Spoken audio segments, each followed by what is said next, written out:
बच्चों, परिसर अध्ययन 2 के पिछले वीडियो में हमने महाराष्ट्र के संतों के कार्यों के बारे में पढ़ा।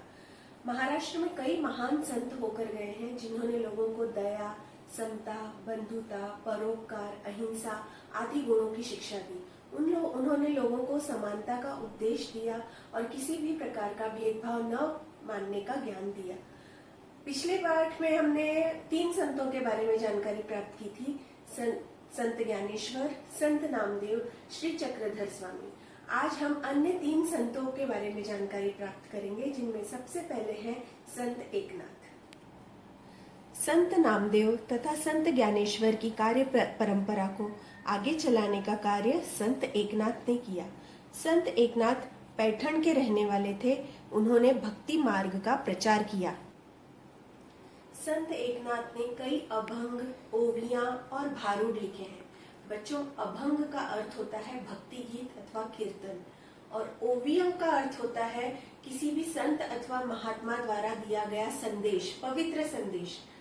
और भारूड किसी भी सामाजिक समस्या को लेकर उस पर कोई व्यंग गीत लिखा जाता है, उसे भारूड कहते हैं। तो ये सभी संत एकनाथ ने लिखे हैं। उन्होंने लोगों को किसी भी प्रकार का ऊंच नीच का भेदभाव न करने और सभी के साथ एक समान व्यवहार करने का उपदेश दिया है। संत एकनाथ ने गरीब तथा पिछड़ी जाति के लोगों को अपनाया। इतना ही नहीं, उन्होंने प्राणियों पर भी दया की। उन्होंने प्राणियों के साथ भी बहुत ही अच्छा व्यवहार करना लोगों को सिखाया। प्राणी मात्र पर दया करो, ऐसा संदेश उन्होंने लोगों को दिया। संत एकनाथ जैसा कहते थे वैसा ही वो करते थे। इतने महान व्यक्ति थे। इसका एक उदाहरण मैं अभी आपको बताती हूँ। एक बार संत एकनाथ गोदावरी नदी में स्नान करने के लिए गए। चिलचिलाती धूप थी। नदी के किनारे की रेत काफी गर्म थी। जब वो स्नान कर बाहर निकले तब उन्होंने देखा कि नदी के किनारे चिलचिलाती धूप में एक छोटा सा बच्चा बैठा रो रहा है। उन्होंने यहाँ वहाँ देखा, पर उनके माता पिता उनको दिखाई नहीं दिए। संत एकनाथ दौड़ते हुए उस बच्चे के पास गए। उन्होंने उस बच्चे को गोद में उठा लिया, उसकी आंखें पोंछी और उसे उसके घर तक पहुंचाया। इस प्रकार स्वयं के व्यवहार से संत एकनाथ ने लोगों के मन में समता और ममता की भावना दृढ़ की। अब हम जिन महान संत के बारे में अब पढ़ने जा रहे हैं वो है संत तुकाराम।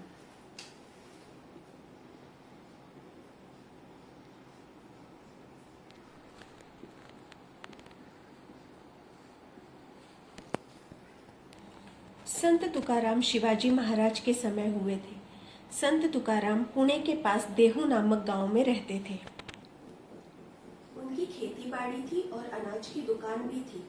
संत तुकाराम के पूर्वज लोगों को, जो संकटग्रस्त लोग होते थे या मुसीबत में पड़े जो लोग होते थे, उन लोगों को ऋण दिया करते थे और ऋण पत्रों पर उनसे हस्ताक्षर लेते और उनसे ब्याज वसूला करते थे।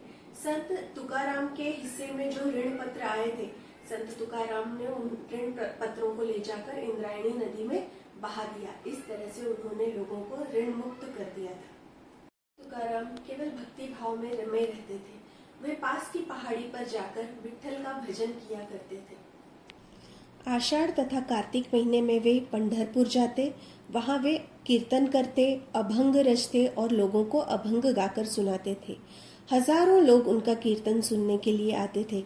शिवाजी महाराज भी उनका कीर्तन सुनने के लिए जाया करते थे। बच्चों, इस चित्र में देखिए, आपको शिवाजी महाराज बैठकर कीर्तन सुनते हुए दिखाई देंगे। संत तुकाराम लोगों को दया, क्षमा और शांति की शिक्षा देते थे और समानता का उपदेश देते थे। जे का रंजले गांजले त्यासी म्हणे जो आपुले, तोची साधू ओळखावा, देव तेथेची जाणावा। अर्थात दुखी और पीड़ितों को जो अपना समझता है वही सच्चा साधु है, उसी को ईश्वर समझो। यह संदेश उन्होंने लोगों को देकर विचारशील बनाया। लोग संत तुकाराम की जय जयकार करने लगे। आज भी महाराष्ट्र में ज्ञानबा तुकाराम का जय घोष हमें महाराष्ट्र में जगह जगह सुनाई देता है। बच्चों, संत ज्ञानेश्वर को ही ज्ञानबा कहा करते थे। घर घर में आज भी तुकाराम गाथा का पाठ बड़े ही भक्ति भाव के साथ होता है। अगले महान संत हैं बच्चों समर्थ रामदास।